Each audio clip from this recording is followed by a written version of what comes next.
C'était une nuit froide, avec le thermomètre marquant -30, quand une jeune femme s'est retrouvée seule à la porte de la maison, avec seulement une petite valise et l'écho des mots de sa mère qui coupe toujours comme un couteau, il se figera dans la rue, tout comme votre père. L'appartement hérité de sa grand-mère, qui devrait être un refuge, est devenu l'étincelle d'un combat qui a brûlé les derniers fils d'affection entre eux. Bonne nuit, auditeur. Je suis André Branco, et c'est le canal Alma Entrée. Aujourd'hui, je vous apporte une histoire qui touchera au plus profond de votre cœur. Suivez chaque mot. Le lit grinça quand Aglaïa se leva. La lumière du soleil pouvait à peine percer les rideaux lourds, mais elle savait, à l'extérieur, la journée était claire et tranchante, le thermomètre marquant 27 degrés négatifs. Haussement d'épaules, enveloppé dans un drap chaud. Dans la cuisine, la grand-mère, Vera Alexandrovna, se déplaçait déjà avec une énergie qui a contesté ses 70 ans. Mais il y avait quelque chose de différent dans ses gestes ce matin-là, une solennité qui n'était pas inaperçue. « Bonjour, ma fleur », a déclaré sa grand-mère, avec un sourire qui ne s'est pas fait sur les yeux. « J'ai fait vos crêpes préférées, le fromage. » Aglaïa savait ce signe, chaque fois que Vera était anxieuse, elle a préparé quelque chose de spécial. La vieille dame soupira profondément et s'assit à la table. Le notaire a appelé hier. Les papiers sont prêts. Nous pouvons signer le don quand vous le souhaitez. Aglaïa a gelé. La grand-mère avait longtemps parlé à lui passer l'appartement à 2 salles dans l'un des meilleurs quartiers de la ville, mais la jeune femme a toujours évité le sujet, comme si en parler pourrait attirer la malchance. Grand-mère, pourquoi maintenant? Tu vas toujours vivre 100 ans, il a essayé de jouer, mais la réponse était sérieuse, personne ne sait demain, ma fille. Et ta mère, la voix frissonna, ce peut être un problème quand je ne suis plus là. Tu sais comment elle est. Aglaïa savait. Larissa Bogdanova, sa mère, n'avait pas parlé à sa grand-mère depuis des années. Après que le père d'Aglaïa, un artiste de rêve, est mort gelé sur un trottoir après une autre ivresse, Larissa a coulé de haine et d'alcool. Il a accusé son mari pour tous ses défauts, bien qu'elle ne soit pas restée dans la dépendance. À 16 ans, fatiguée des cris et des accusations, Aglaïa avait déménagé chez sa grand-mère. Maintenant, à 23 ans, il était au cours de la dernière année de médecine et a travaillé comme infirmière pour se soutenir. D'accord, grand-mère, sédate-t-il, après un silence. Mais rien n'a signé sans moi. Je veux lire chaque ligne. Le soulagement sur le visage de Vera était visible. 3 jours plus tard, ils étaient au bureau du registre. Tout était impeccable, sans piège. Aglaïa était maintenant le propriétaire de l'appartement, cependant, bien sûr, sa grand-mère continuait de vivre là-bas. Il semblait que, finalement, la vie commençait à se redresser. Les études se sont bien déroulées, la santé de Vera était stable, jusqu'à ce que l'inattendu frappe à la porte. Une nuit, l'interphone sonnait. D'un autre côté, une femme Aglaïa a à peine reconnue, Larissa, vieillie au-delà des années, avec des cercles sombres profonds et un sourire forcé. « Salut, fille. Puis-je entrer ?» Aglaïa se retira silencieusement, la laissant passer. La mère s'est avancée dans la salle, où Vera a lu un livre. « Quelle surprise, Larissa !» a déclaré la grand-mère gelée. « Je suis venue rendre visite à la famille », a-t-elle répondu, regardant autour de moi avec une lueur calculatrice. « Quel bel endroit ! Accueillant. » Aglaïa sentit son corps tendu. Je savais que l'évaluation du look. Larissa n'est jamais apparue sans raison. Parlez bientôt. Que voulez-vous? Le masque de cordialité est tombé. J'ai besoin d'argent. J'ai perdu mon emploi. Je vais perdre l'appartement pour une dette. Je n'ai nulle part où aller. Vera croisa les bras. Comme? Beaucoup. Mais j'ai une proposition. Les yeux de Larissa ont atterri à Aglaïa. J'ai entendu dire que les écritures sont en ton nom. Je me le passe, je vois et mes comptes. Tu restes avec mon kit net, que la banque le prendra tout de suite. Aglaïa ne pouvait pas le croire. Voulez-vous que nous changeons cet appartement pour une propriété que vous perdrez pendant que vous disparaissez avec l'argent?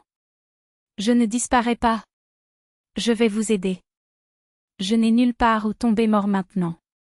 Non. C'était la réponse ferme. Cette maison est à moi. Ingle. A explosé la mère. Je t'ai créé. Tu m'as torturé, corrigea Aglaïa, amère. Je me suis juste rappelé que j'existais pour maudire mon père alors que je coulais dans la bouteille comme lui. Il n'a pas le droit d'exiger quoi que ce soit. Larissa se leva, un tremblement de colère. Je suis ta mère. Tu me dois. Je ne dois pas à ma maison.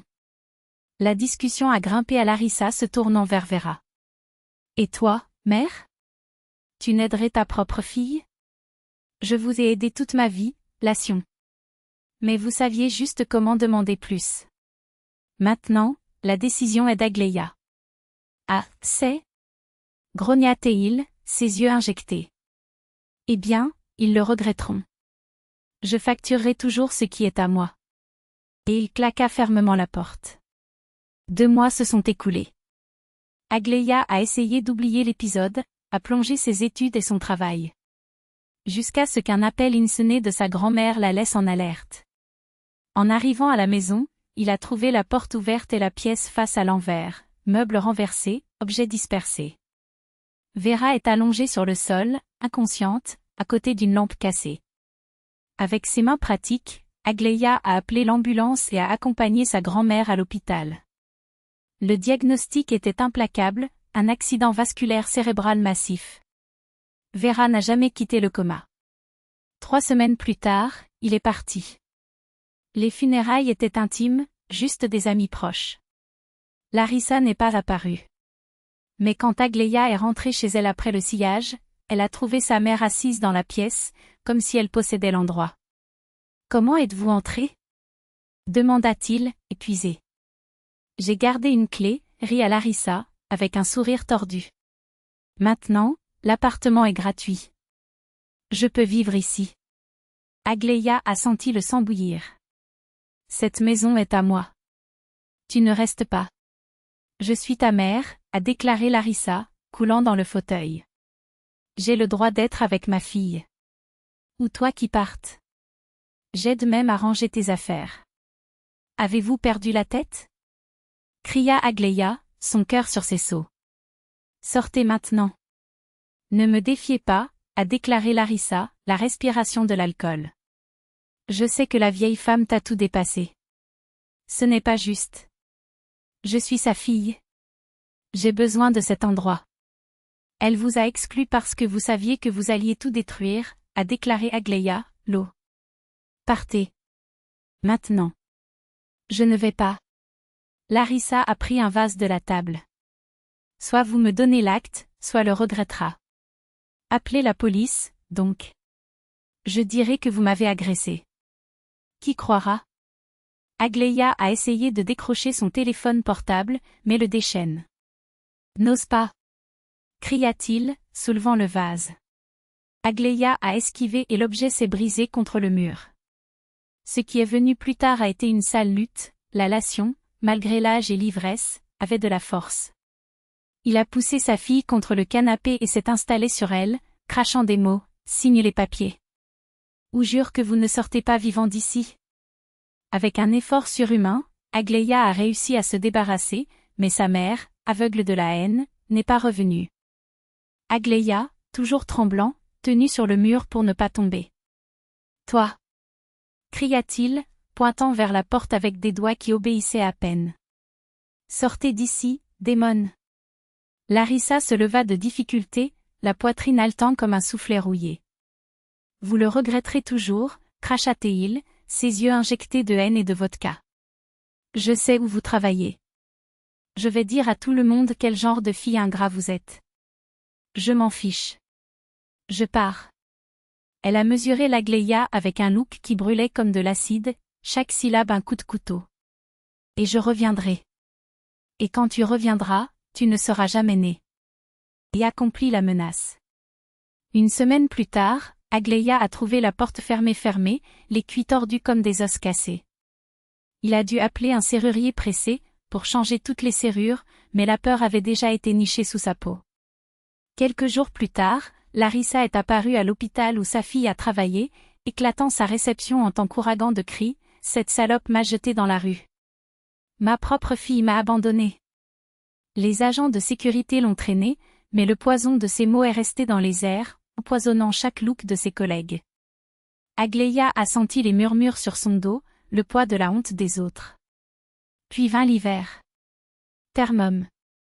Hectro a marqué 30 degrés en dessous de zéro. Aglaïa rentrait à la maison après un quart de nuit, ses pieds froids quand elle l'a trouvée, Larissa, rétrécie sur l'escalier du bâtiment, les lèvres violacées, les doigts creused comme des griffes. « Vous encore ?» demanda Aglaïa, la voix rauque de l'épuisement. « Allez-y, mère. Je ne te donnerai pas la maison. »« Laisse-moi entrer, plaida Théil, Larissa, ses dents battant. »« Je me fige. Je n'ai nulle part où aller. La banque a pris mon appartement. Je n'ai rien. » Aglaïa a hésité.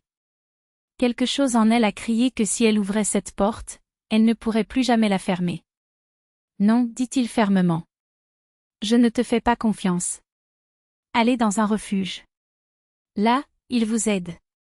Refusez-vous d'aider votre propre mère dans un rhume comme ça ? Rugit était Larissa, la voix se brisant dans un hurlement de fureur. Je peux vous donner de l'argent à une auberge, mais je ne vous entre. Coupez avec ton argent. Il a mis la mère, les yeux rouges de la haine. Choisissez avec cette maison, vous quéquetez. Et puis, dans un moment de violence, il a attrapé Aglaïa par les épaules et l'a poussée contre la grille des escaliers. La jeune femme n'a tout simplement pas chuté parce qu'elle s'accrochait à la balustrade avec dents et ongles. Sortez ou appelez la police. Cria-t-il, sortant son téléphone portable de sa poche. Flamme. Larissa a de nouveau progressé, essayant de retirer l'appareil de ses mains. Dans le combat, ils sont tombés sur la porte de l'appartement. Aglaïa, en désespoir de cause, a repoussé sa mère et s'est jetée, verrouillant la porte avec un bruit sourd. Mais Larissa était plus rapide. Un pied coincé dans la fissure, empêchant la porte de fermer. « Ouvrir !» cria-t-il, frappant son corps contre le bois. « Je suis ta mère. Tu ne peux pas me faire ça. » S'en aller. Aglaïa a poussé avec toute sa force, les muscles brûlants. « Installez-vous dans la rue, comme ton père. » Dans un mouvement brutal, Larissa a jeté son propre poids contre la porte. Aglaïa a volé en arrière, est tombée sur son dos. La mer a fait irruption dans l'appartement comme une tempête orageuse, les yeux sauvages. « Je vais vous sortir. Cette maison est à moi. » Il a attrapé Aglaïa par ses cheveux et l'a traînée vers la sortie. La fille a lutté, a donné des coups de pied, mais la lation, possédée par une force inhumaine, était plus forte. Avec une dernière poussée, il a jeté sa fille et a verrouillé la porte avec un dernier coup. « Ça pourrit dans la rue comme ton père. » Il faisait écho à la voix de Larissa de l'autre côté. Aglaïa a frappé à la porte jusqu'à ce que les nœuds de ses doigts saignent. Crié. A menacé d'appeler la police. Mais personne n'a répondu. Portant juste un drain, pas de téléphone, pas de clé, elle est restée coincée dans l'escalier froid, le vent lui coupant la peau comme des lames. Ce n'est que lorsque les voisins en aval ont entendu les cris et sont venus enquêter sur le sauvetage d'Aglaïa. Le couple âgé l'a impliqué dans des couvertures, a appelé la police. Lorsque les agents ont fait irruption dans la porte, ils ont trouvé Larissa déjà ivre d'une bouteille de liqueur qui a volé le placard, soulevant que la maison était la sienne. Les documents, cependant, ont raconté une autre histoire. Larissa a été placée en détention. Le lendemain, une affaire pénale a été ouverte, invasion de la maison, agression, menace. Le juge l'a condamnée 2 ans en probation, avec un traitement obligatoire de l'alcoolisme. Mais elle n'a jamais admis la culpabilité. Jusqu'au dernier jour devant le tribunal, il a insisté sur le fait que sa fille l'avait volé. Pendant les 5 prochaines années, Aglaïa n'a pas vu sa mère. Collège fini. Il a obtenu un emploi dans une clinique d'élite. Il a rencontré Mikhail, un architecte talentueux et gentil qui a déménagé dans son appartement après le mariage. La vie a finalement commencé à avoir un sens. Jusqu'à, un novembre, l'interphone a joué. Aglaïa ouvrit la porte et se figea. Là, c'était là-haut. Pluvieux. Diluant. avec des sacs en plastique pleins de chiffons de pied. « Bonjour, petite fille, dit-il, la voix de Trémula. Puis-je entrer ? Aglaïa la regarda en silence. La femme qui l'avait jetée pour mourir de froid. Cela l'avait humiliée, agressée, trahie. Maintenant, un mendiant à votre porte, les yeux en arrière, vos mains tremblants. Il n'y avait pas de pitié dans votre cœur. Pas de haine. Juste une fatigue profonde, comme si toutes les larmes avaient déjà sans sécher pendant longtemps. Je n'ai nulle part où vivre, a poursuivi Larissa, la voix se brise. Je dors à la gare. Il fait très froid. Peut-être, juste pour quelques jours ? J'ai changé, jura-t-il. Je ne bois plus. Je ne dérange pas. J'ai juste besoin d'un coin. Mikaïl est apparu dans le couloir, silencieux, posant sa main sur le dos de sa femme.